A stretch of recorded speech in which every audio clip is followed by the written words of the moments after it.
चिड़िया हर रोज सुबह सुबह अपनी जलेबियों का दुकान खोलने निकल जाया करती।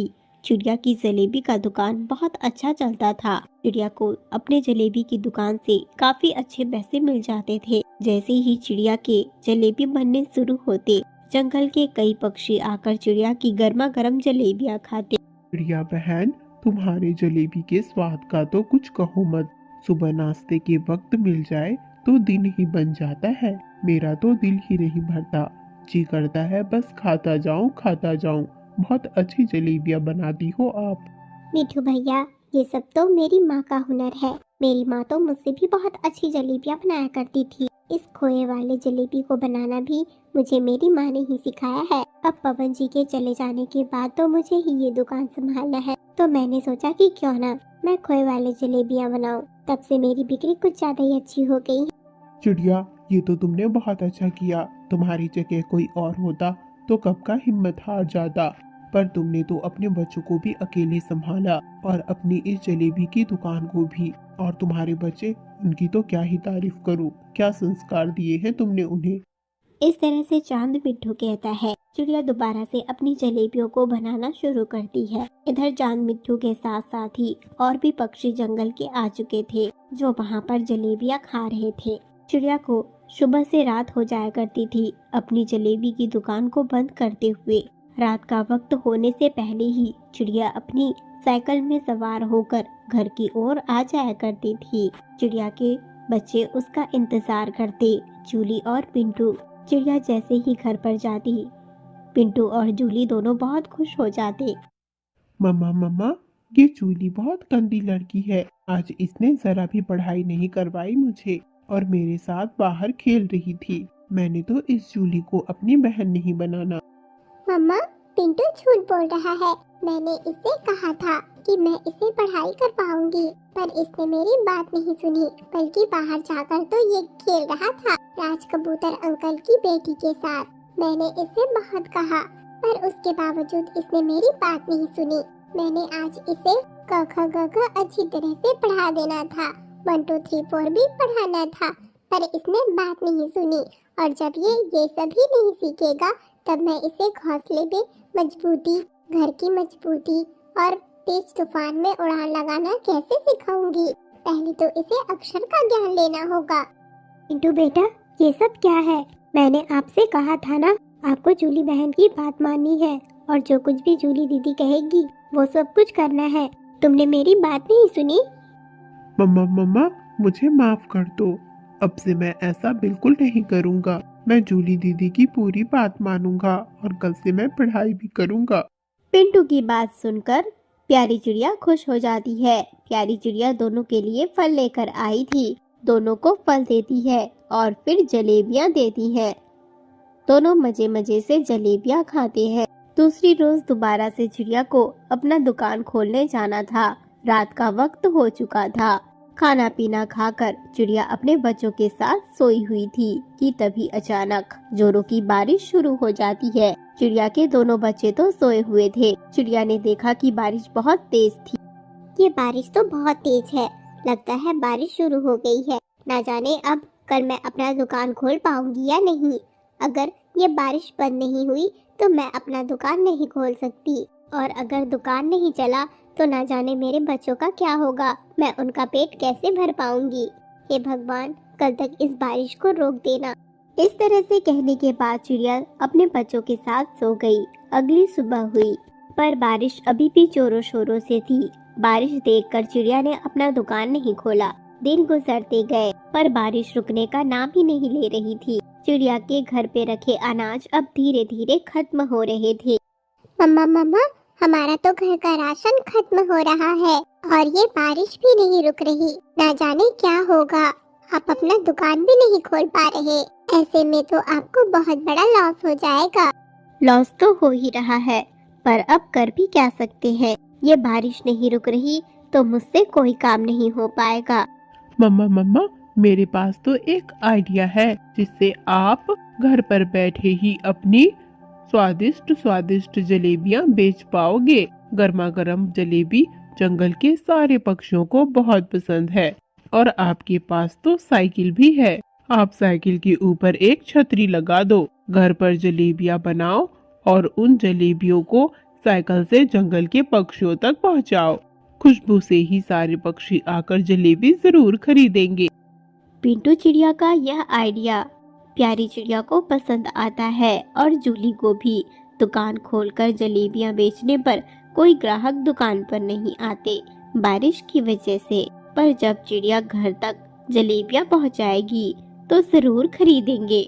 इस तरह से सोच चिड़िया जलेबी बनाने का पूरा सामान इकट्ठा करती है और अपने जलेबियां बनाने की तैयारी शुरू कर देती है। कुछ समय गुजरे ही थे कि चिड़िया ने जलेबियां तली। अब चिड़िया की स्वादिष्ट जलेबियां बनकर तैयार हो गई थी। चिड़िया ने अपनी जलेबियों को एक टोकरी में भरा और अपनी साइकिल के ऊपर रखा और ऊपर से छतरी लगा दिया। अब चिड़िया जंगल में अपनी स्वादिष्ट जलेबियां बेचने को निकल चुकी थी। जंगल के पक्षी जैसे ही जलेबियों की खुशबू सूंघते और चिड़िया की आवाज सुनते उसके पास आकर जलेबियां खरीदते। प्यारी चिड़िया उन्हें जलेबियां देती और कीमत बढ़ा कर देती, पर उसके बावजूद भी जंगल के सभी पक्षी जलेबियां खरीदते थे। इस तरह से चिड़िया अपने परिवार को संभालती है। पहले तो बारिश उसके लिए मुसीबत बन गई थी, पर अब बारिश में ही चिड़िया की बहुत अच्छी कमाई हो रही थी। ये देखो जी, ये छोटी सी प्यारी चिड़िया कितने अच्छे पैसे कमा रही है अपनी जलेबियों को बेचकर। और एक आप हो जो इस बारिश में घर पर पड़े हुए हो और सूखे सूखे दाने खिला रहे हो हमें। आज तो कुछ भी करके मुझे भी जलेबियां खानी है। जाओ और इस चिड़िया से जलेबियां खरीद कर लाओ। अगर जलेबियां लेकर नहीं आए तो ठीक नहीं होगा। गिन्नी, मैं कहाँ से खरीदूंगा जलेबियां?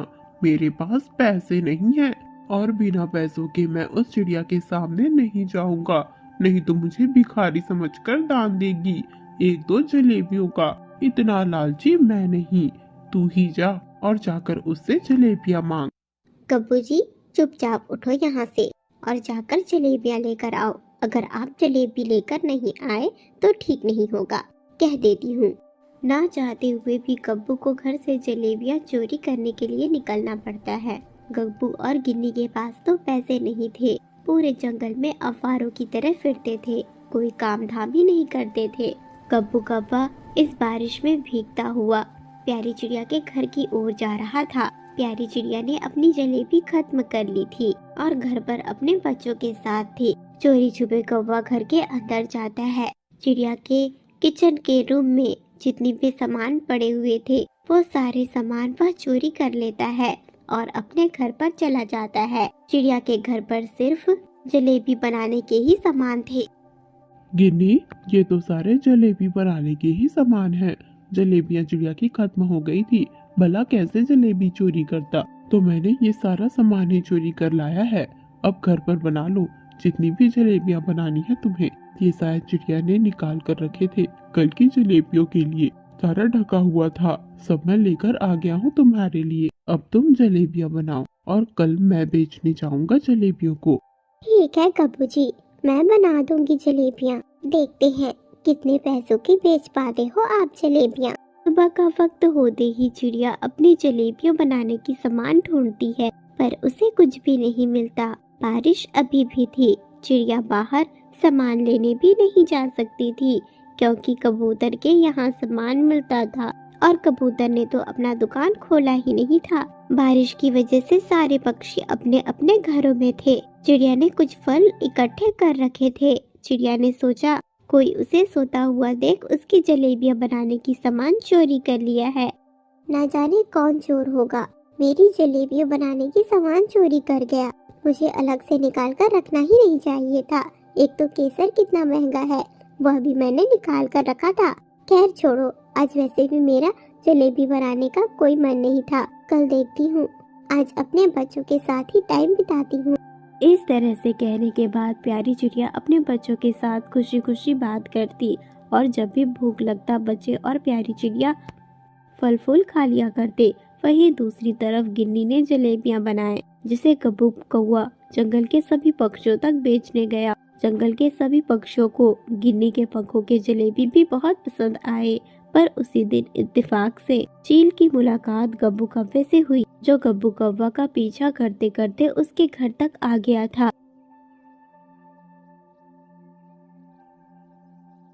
अच्छा, तो तुम दोनों ही हो जो गर्मा गर्म जलेबियां इस जंगल में बेचते हो। मेरी पत्नी ने कहा है मैं उसके लिए गर्मा गर्म जलेबी लेकर आऊं। जितने भी जलेबी बचे हुए हैं चुपचाप मुझे दे दो, नहीं तो ठीक नहीं होगा। चील भाई, हम नहीं है वो। हम कोई जलेबियां नहीं बेचते। वो तो प्यारी चिड़िया है, वो तो हमने बस आज बनाया था। झूठी, इसका मतलब तू मुझे जलेबियां देना नहीं चाहती। दिखा, टोकरी दिखा। इस तरह से कहने के बाद चील टोकरी चेक करता है। टोकरी में कोई जलेबी नहीं थी। चील दोनों कौवों को बहुत मारता है। चील को ऐसा लगता है कि दोनों कौवे झूठ बोल रहे हैं। चील उन्हें और जलेबियां बनाने के लिए कह रहा था, पर सारी जलेबियां तो पहले ही उन्होंने खा ली थी और जितने बची वो सारे बेच आए। अब ना उनके पास जलेबियां बनाने के सामान था, ना वह सामान ला सकते थे, इसलिए वो बस चील की मार खा रहे थे। प्यारे दोस्तों, कभी कभी इत्तेफाक से हमारे साथ कुछ अच्छा हो जाता है, कुछ बुरों को सबक सिखाने के लिए। प्यारे दोस्तों, तो कैसी लगी आपको आज की कहानी कमेंट में जरूर बताना। अगर चैनल पर नए आए हो तो चैनल को सब्सक्राइब जरूर कर लेना। आपका धन्यवाद।